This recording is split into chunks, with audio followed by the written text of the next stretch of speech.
Assalamu alaikum viewers.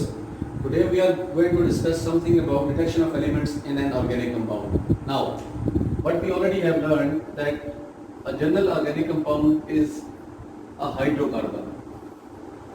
What is a hydrocarbon? A compound consisting of carbon and hydrogen is termed as hydrocarbon. Now, basic study says that a hydrocarbon or an organic compound have carbon and hydrogen are necessary element. They need not to be detected. Anyhow, if we want the detection of carbon or hydrogen in an organic compound, then we adopt the following method. First of all, we will talk about detection of carbon. For the detection of carbon, we take a test tube, a simple glass test tube. Now place your OC, organic compound, in that glass test tube. Then CuO, it is cupric oxide, because copper here is +2 and oxygen here is -2. So that compound is cupric oxide. Now place your organic compound and cupric oxide in the test tube and heat it. Now look. Now chemical change that happens inside this test tube upon heating will be as follows. This cupric oxide, when heated in this glass test tube, it basically decomposes into the copper metal plus atomic oxygen. Already we know that those compounds like oxides, peroxides, nitrates, sulfates, those have the ability to produce atomic oxygen upon heating or upon decomposition. They act as basically oxidizing agent. It means the function of cupric oxide in this test tube is actually the oxidizing agent, means it is capable of producing atomic oxygen. Now, this atomic oxygen which is produced by this cupric oxide, it reacts with the carbon present in organic compound. We know that reaction of carbon with oxygen in limited supply produces carbon monoxide, and in excess supply it produces carbon dioxide. So this atomic oxygen which is produced by the oxidizing agent cupric oxide reacts with carbon to produce carbon dioxide. Now look at this equation. Here in carbon dioxide there is the presence of two atomic oxygens. For the presence of two atomic oxygens over here, there is a demand of 2O in the reactants column.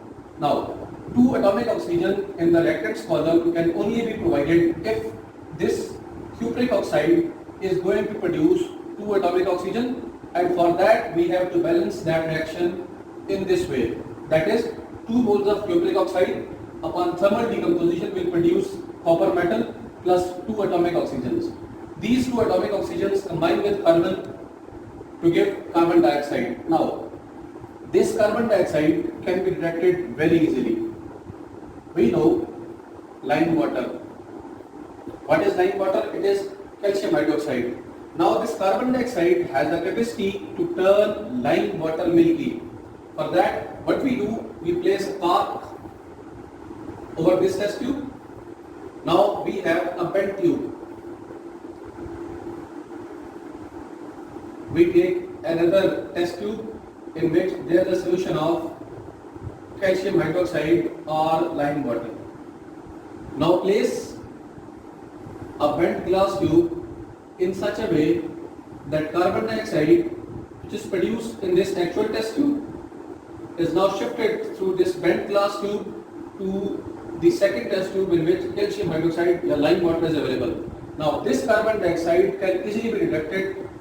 How? Because it turns lime water milky. Turns lime water milky.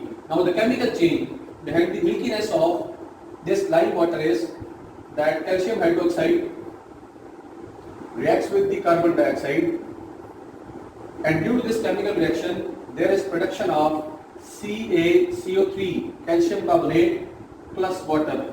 Now remember, the milkiness of lime water is due to production of calcium carbonate.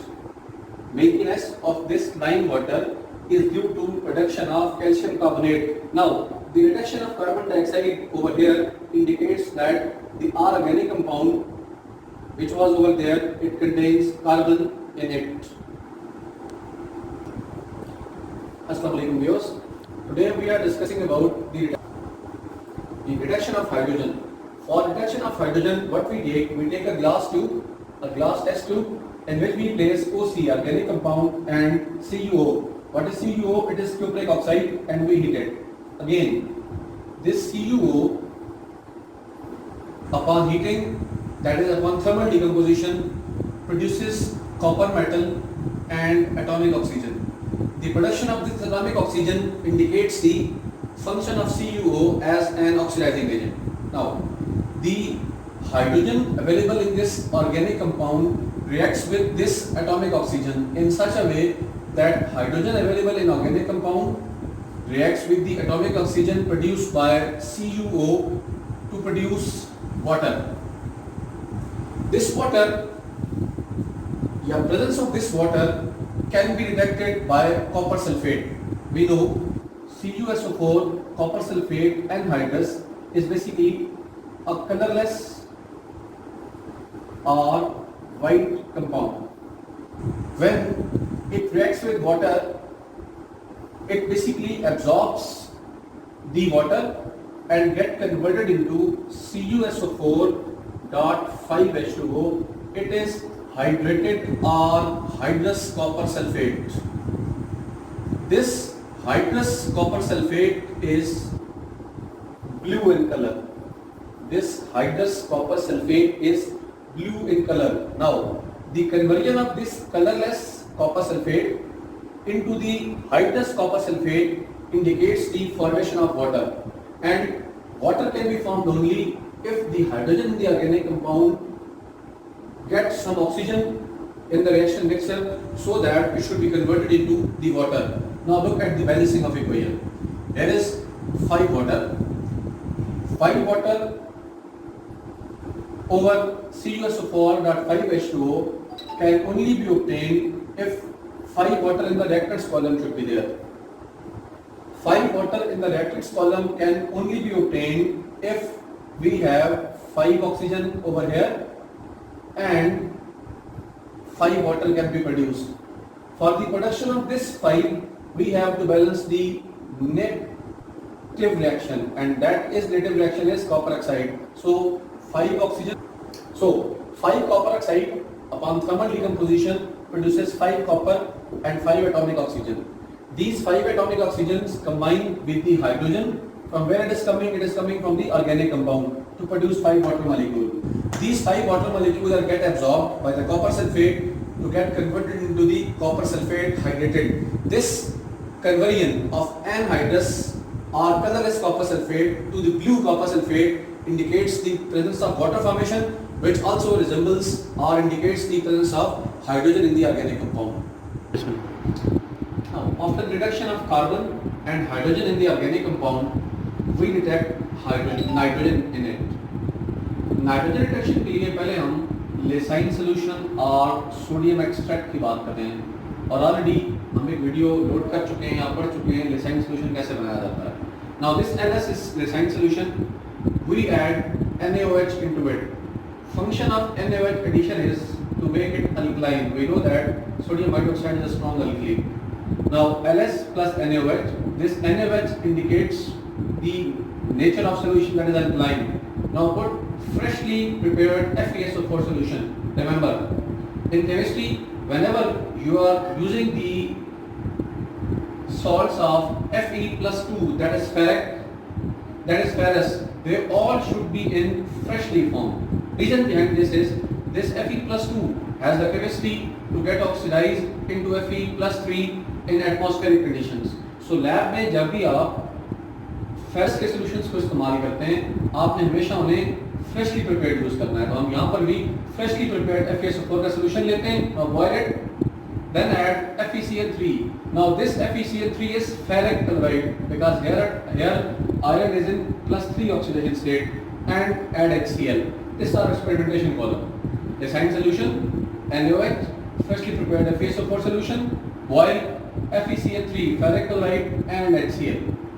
When all these chemicals react together, then there is formation of blue or greenish blue means Persian blue, precipitate or color. In chemistry, detection of something can be done easily either due to the formation of precipitates or due to color formation. So यहाँ पर आपके पास Persian blue colour के या तो precipitate appear होंगे और या जो आपका सोल्यूशन है वो पर्शियन ब्लू कलर जो है वो इंडिकेट कर देगा. This Persian blue colour indication या formation of this Persian blue precipitates confirms the presence of nitrogen in an organic compound. This is our theoretical approach. Now what happens chemically? Look, if an organic compound contains nitrogen in it, then it must have cyanides in it because हमने कहा organic compound में carbon necessary element है. So carbon in the organic compound and nitrogen they are get converted into cyanide Cl. And during sodium extract or lysine solution formation, we have added sodium metal into it. So that sodium metal, which is a positively charged species, combines with this C and N cyanide radical. So NaCl is formed. It means lysine solution, which was used by us for the reduction of nitrogen, it has now sodium cyanide into it. When we add freshly prepared FeSO4 solution, then our displacement reaction occurs. That sodium positively charged ion combines with sulfate from here to get sodium sulfate and transition complex is formed over here. This transition complex is Na4FeCN whole 6. Now look, sodium has a positively one charge, so 4 sodiums indicates sodium positive 4. और हम ये बात जानते हैं कि अगर compound के एक हिस्से पर पॉजिटिव चार्ज हमें पता है तो कंपाउंड चूंकि न्यूट्रल होता है उसके दूसरे हिस्से पर इतना नेगेटिव चार्ज होना लाजमी है. इट मींस अगर सोडियम पर पॉजिटिव 4 है तो इस होल कॉम्प्लेक्स को हम क्या कहते हैं, कोऑर्डिनेशन स्फीयर. इस पूरे कोऑर्डिनेशन स्फीयर पर -4 चार्ज होना लाजमी है. और दिस -4 आपको ये इंडिकेट करता है कि इस स्फीयर के अंदर जो भी रेडिकल्स या आयंस मौजूद हैं उन सब का sum of charge should be equal to -4. जैसा कि Cn साइनाइड पर -1 चार्ज होता है तो 6 Cn पर चार्ज हो गया -6. दिस -6 तो आयरन पर आपको चार्ज इस तरह से एडजस्ट करना है कि इस सारे रेडिकल पर आपको चार्ज -4 मिले तो हम कहते हैं आयरन पर +2 चार्ज हो गया. Now some of this -6 and +2 is -4. This -4 and +4 is neutral. It means overall this is a neutral compound. And whenever we name those compounds, then we write name of positive ion first, that is sodium, and then we write the name of that complex in such a way that negatively charged ions are written first and then followed by the name of central metal in it. Now there are 6 cyanide radicals, so we are naming it as hexacyano. Iron in 2 oxidation state it is ferrate, so we write it as ferrate 2, means the name of that complex is sodium hexacyanoferrate 2.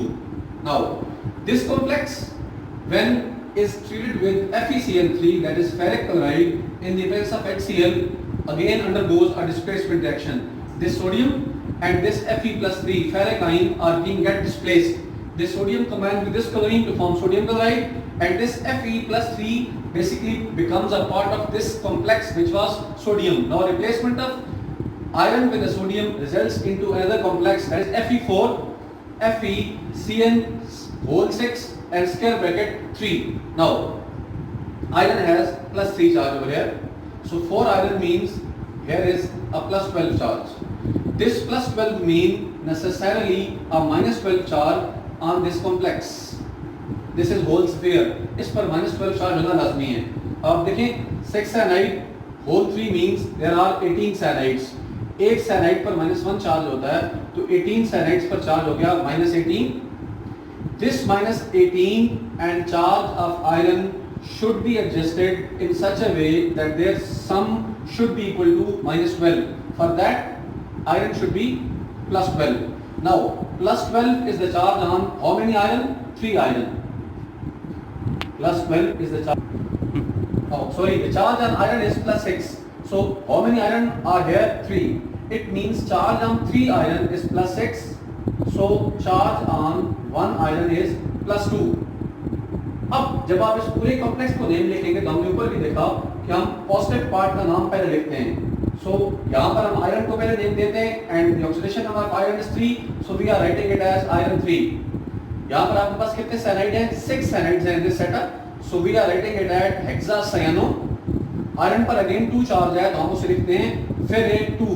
Remember, whenever a metal is the part of negative sphere of a compound, then we write ATE at the end of that metal.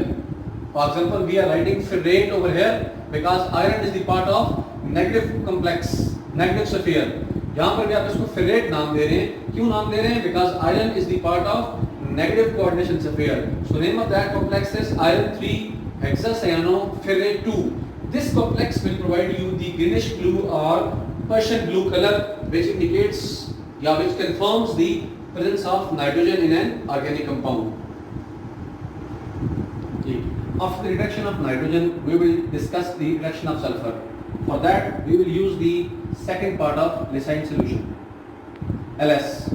Now, the Lysine solution which is used for the reduction of sulfur. Remember, it must has sodium sulfide into it. How? Sodium आपने lysine solution पर preparation में use किया था, और sulphur जो organic compound के पास है वो बेसिकली सल्फाइड आयन के फॉर्म में आपके पास आएगा S-2. So this sulphide ion and sodium ion which were available in during the Lassaigne solution, they have been converted into sodium sulphide. अब आप उसमें क्या करते हैं? एसिटिक एसिड डालते हैं, उसको आप एसिडिफाई करते हैं विद एसिटिक एसिड से, और एसिडिफाई जब आप उसे करते हैं तो उसके बाद आप सॉल्यूशन को बॉईल करते हैं। बॉइलिंग का पर्पस ये है कि सोडियम सल्फाइड और एसिटिक एसिड के दरमियान में जो रिएक्शन है वो स्लो है। इस रिएक्शन की स्पीड को एनहांस करने के लिए या रेट ऑफ रिएक्शन को एनहांस करने के लिए आप क्या करते हैं? उसको बॉईल करते हैं। अब आपने बॉइलिंग उस वक्त तक करनी है till expulsion of H2S gas initiates, because सारी की सारी जो रिएक्शन होनी है सल्फर की वो इस H2S से स्टार्ट होनी है। Lassaigne solution plus acetic acid and boil, और बॉयल आपने उस वक्त तक करना है जब तक कि H2S गैस की एवोल्यूशन स्टार्ट नहीं होती। जब आप H2S गैस की एवोल्यूशन उसके ऊपर से स्टार्ट हो जाती है तो आप क्या करते हैं? उसके ऊपर लेड एसीटेट पेपर लेकर आते हैं। नाउ लेड एसीटेट पेपर बनाने का तरीका क्या होता है? Simple take lead acetate solution and dip a simple white paper into it. Now after dipping it, when you will extract that paper contains certain particles of lead sulfate, lead acetate. Now this lead acetate should be taken to the mouth of the test tube from which the H2S evolution is being proceeding. This H2S and lead acetate paper they react, or during this reaction the blackening of lead acetate paper if happens, that indicates the configuration of sulfur. Now again, Lysine solution plus acetic acid plus boiling remember आपने उसको तब तक करनी है जब तक कि evolution of H2S gas start नहीं होती। जब H2S गैस इवॉल्व होना स्टार्ट हो जाती है तो आपने उसमें लेड एसीटेट का पेपर उसके ऊपर लेकर आना है, तो लेड एसीटेट का पेपर H2S के साथ रिएक्शन करने पर ब्लैक हो जाएगा। This blackening of lead acetate paper indicates the formation of indicates the presence of sulfur in that organic compound. Now chemically what happens? Why that black color appears? Now look, this sodium sulfide which was the part of LS, Lysine solution, we have reacted it with acetic acid. Reaction of sodium sulfide and acetic acid again will become a double displacement reaction. Sodium पर +1 charge है, sulphur पर -2 charge है, acetate radical पर -1 charge है, hydrogen पर +1 charge है। Double displacement reaction में क्या होता है? पॉजिटिव आयन एक कंपाउंड का नेगेटिव आयन दूसरे के साथ मिलता है, तो यहाँ से सोडियम पॉजिटिव आयन और यहाँ से एसीटेट नेगेटिव आयन आपस में कंबाइन होते हैं, +1 - 1 इक्वल 1 चार्ज रखते हैं, that is why they will cancel out and we will have CH3COONA, that is sodium acetate. यहाँ आपके पास सल्फर जो है उस पर -2 चार्ज है और हाइड्रोजन पर +1 चार्ज है। केमिस्ट्री में फार्मूला लिखते हुए हम क्या कहते हैं? जब चार्ज इक्वल ना हो तो आपस में क्रॉस मल्टीप्लाई होते हैं। ये चार्ज इसके नीचे शिफ्ट होता है और ये चार्ज इसके नीचे शिफ्ट होता है। ये 2 जब इसके नीचे शिफ्ट होता है दैट बिकम्स H2, और ये S जब इसके नीचे शिफ्ट होता है तो दैट बिकम्स H2S1। नॉर्मली हम 1 नहीं लिखते, तो दिस H2S और इस H2S की रॉटन एक्स वैल्यू होती है जो कि बड़ी आसानी से आप डिटेक्ट कर सकते हैं। अब आपने क्या करना है? ये जो H2S गैस टेस्ट ट्यूब से वॉल्व हो रही होगी इसके ऊपर आपने लेड एसीटेट का पेपर लेकर आना है। नाउ लेड एसीटेट का पेपर और H2S पे फिर दोबारा से रिएक्शन होगा and again that reaction is a double displacement reaction. How? H2S में हाइड्रोजन पर +1 चार्ज है, सल्फाइड पर -2 चार्ज है, लेड एसीटेट में एसीटेट पर -1 चार्ज है और लेड जो है ये +2 चार्ज कैरिंग स्पीशीज है। तो क्या होगा? यहाँ का पॉजिटिव और यहाँ का नेगेटिव, यहाँ से एसीटेट आयन इन नंबर कितने हैं? 2, और यहाँ से हाइड्रोजन कितने हैं? नंबर 2।